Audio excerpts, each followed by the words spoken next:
जय भीम दोस्तों, मैं रजत मौर्य आप सभी का स्वागत करता हूं बहुजन साहित्य के इस विशेष कार्यक्रम किताब पर चर्चा में, जहां हम चर्चा करते हैं बहुजन लेखकों द्वारा लिखी गई किताबें और बहुजन मुद्दों पर केंद्रित किताबों पर। आज की इस वीडियो में हम लोग बात करेंगे राजीव पटेल सर द्वारा लिखी गई किताब वैदिक युग का घालमेल की। इस किताब में राजीव पटेल सर जी ने बहुत सारे ऐसे मंदिरों का जिक्र किया है जो पहले बौद्धों की विरासत थी, और बहुत सारे ऐसे मंदिरों का भी जिक्र किया है जहां पर आज की डेट में बौद्ध धर्म से ताल्लुक रखने वाली जो मूर्तियां हैं उनका इस्तेमाल ब्राह्मणवादी देवताओं की मूर्ति के तौर पर किया जाता है। इस वीडियो में हम लोग इसी तरह के एक मंदिर की बात करेंगे जो कि छत्तीसगढ़ में अवस्थित है, छत्तीसगढ़ में स्थित है।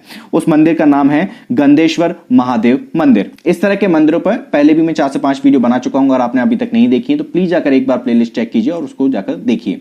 बाबा साहब की जो बहुत ही इंपॉर्टेंट किताब है रिडल्स इन हिंदुइज्म, उसके ऊपर तकरीबन 28 वीडियो में बना चुका हूं। अगर आप लोगों ने अभी तक नहीं देखे हैं तो लिंक आपको ऊपर आई बटन पर मिल जाएगा या फिर नीचे डिस्क्रिप्शन बॉक्स में मिलेगा। अगर लिंक ना भी मिले तो आप YouTube पर जाइए और सर्च कीजिए riddles in Hinduism by doctor B.R. Ambedkar Bahujan Sahitya. ये कीवर्ड है, आप इसको सर्च करेंगे तो आपको सारे वीडियोस मिल जाएंगे। अगर आप लोग बहुजन साहित्य की आर्थिक मदद करना चाहते हैं, जो कि इस वक्त बेहद ज्यादा जरूरी है मेरे ब्रेड एंड बटर के लिए, मेरे सर्वाइवल के लिए और जो मेरे अपकमिंग प्लान्स हैं उनके लिए, जैसा कि एक वेबसाइट और एक एप्लीकेशन मुझे लॉन्च करना है जितना जल्दी हो सके उतना जल्दी। तो जितना जल्दी आप मुझे मेरे पास जो सफिशिएंट एक अमाउंट इकट्ठा हो जाएगा तो मैं उस काम को आगे कर पाऊंगा। स्क्रीन पर मेरे अकाउंट डिटेल आपको शो हो रहे होंगे, उसके माध्यम से आप जितनी चाहें उतनी समर्थन राशि हमें भेज सकते हैं। इस किताब के पेज नंबर 120 पर राजीव पटेल सर लिखते हैं, शैव पंथ द्वारा परिवर्तित शिवलिंग मंदिर गंधेश्वर महादेव मंदिर छत्तीसगढ़ प्रदेश के महासमुंद जिला में महानदी तट पर श्रीपुर नगर अवस्थित है। यह श्रीपुर नगर पुरातात्विक स्थल के रूप में काफी मशहूर है। श्रीपुर में एक बहुत बड़ी आर्कियोलॉजिकल साइट मिली है जहां पर बौद्ध धर्म से या बौद्ध सभ्यता से जुड़े अवशेष प्रचुर मात्रा में, बहुत बड़ी तादाद में वहां मिले हैं। तो इसी संदर्भ में एक वहां पर सम्मेलन भी हुआ था। इस जगह से खुदाई में गुप्तकालीन बौद्ध साक्ष्य प्रचुर मात्रा में मिलने की वजह से इस जगह का संबंध पूर्वकालीन बौद्ध सभ्यता से जोड़ा जाता है। सिरपुर की खुदाई में बुद्ध की मूर्तियों का जो साक्ष्य मिला है उसमें बहुत सारा साक्ष्य अवलोकेतेश्वर बुद्ध की मूर्ति से भी संबंधित है। इस वजह से आज के नववैदिक जीविकोपार्जन करने वाले या सामाजिक स्तर पर मान सम्मान पाने वाले शैव और वैष्णव पंथियों ने अपनी अपनी परिकल्पना में एक नए अवतारवाद की कहानी को गढ़ते हुए इसे दूसरी काल्पनिक संरचना का रूप देते जा रहे हैं।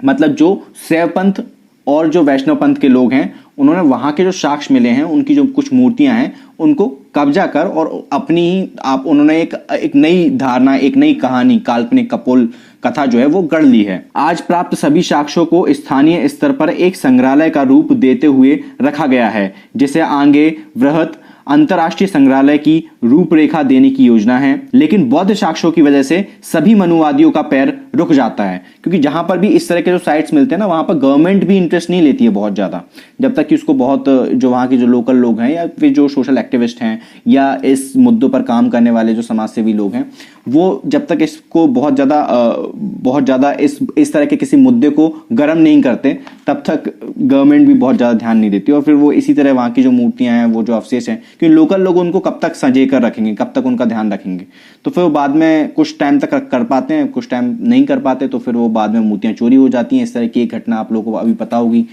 शायद झारखंड से कुछ मूर्तियां चोरी हो गई थी, फिर उनका यही इस्तेमाल होता है, फिर वो किसी मंदिर में रखवा दिए जाते हैं या फिर उनको ब्लैक मार्केटिंग करी जाती है ऐसी मूर्तियों की। इसका पैसा बहुत मिलता है, बहुत महंगी बिकती हैं इस तरह की मूर्तियां। इस तरह की बहुत सारी चीजें हैं जो समस्याएं हैं जिनको कि हमें साथ आकर एक मंच पर साथ आकर हल करने की कोशिश करनी चाहिए। वैदिक अनुयायियों हेतु सिरपुर में आज सबसे मुख्य गंधेश्वर महादेव का मंदिर है, जो महानदी के उत्खनन वाले स्थल पर निर्मित किया गया है।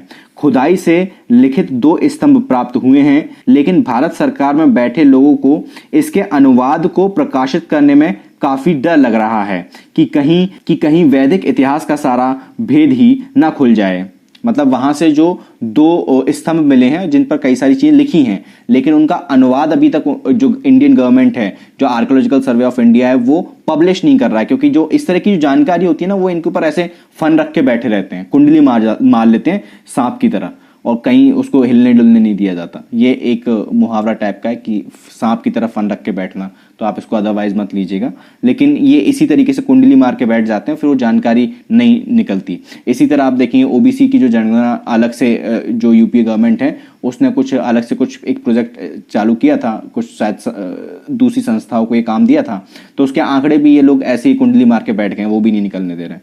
इस हमसे जुड़े यानी कि बहुजन मुद्दों से जुड़ी जो भी जानकारी होती है ये यही काम करते हैं। इस जीर्ण शीर्ण मंदिर का जीर्णोद्धार 14वीं शताब्दी में चिमनजी भोसले ने करवाते हुए आगे की देखभाल हेतु इस मंदिर को कुछ जमीन दान दी थी, जो आज भी इसकी सच्चाई को बयां करता है कि इस मंदिर का निर्माण मुगल काल में हुआ है। इस जगह से खुदाई में जो लिंगनुमा आकृति मिली है उसमें मार्गदाता बुद्ध की आकृति बनी है। फिर भी आज के सैवपंथी भोले भाले अनुयायी कर्मकांडियों की बातों में मदमस्त हैं। आप इस मंदिर को चित्र संख्या 54 में देख सकते हैं, उसकी मैं इमेज लगा दूंगा तो आप लोग देख लीजिएगा। ये तो वो मंदिर है जो कि हमारे स्कॉलर्स की, हमारे बुद्धिजीवियों की नजर में है। ऐसे बहुत सारे और भी जगह हैं जो कि हमारे बुद्धिजीवियों की नजर में अभी तक आए नहीं है, जिन पर काम करना भी बाकी है। और लिटरली मेरा मानना तो यह है कि हमें एक अलग से ना एक सेल बना देना चाहिए जो कि इस तरह की जो चीजें हैं उनको ढूंढे, उनके ऊपर बात करें, उनके ऊपर किताबें लिखें। क्योंकि जब इसको बड़े पैमाने पर किया जाएगा ना तो हमारा जो असली जो इतिहास है वो लोगों के सामने आएगा। कोई इस तरह की संस्था होनी चाहिए और वो अगर काम करेगी तो बहुत अच्छा हम काम कर सकते हैं। गवर्नमेंट के भरोसे हम लोग ये चीज नहीं कर पाएंगे। उम्मीद करता हूं कि इस वीडियो से आप लोगों को कुछ ना कुछ सीखने को, समझने को जरूर मिला होगा। इस किताब को खरीदने का लिंक आपको नीचे डिस्क्रिप्शन बॉक्स में मिल जाएगा। मैं रजत मौर्य मिलता हूं आपसे अगले वीडियो में फिर किसी किताब के साथ। तब तक अपना और अपनों का ध्यान रखें, पढ़ने की आदत को विकसित करें, क्योंकि पढ़ेगा इंडिया तभी तो बढ़ेगा इंडिया। जय भीम, जय भारत, जय संविधान, जय जोहार।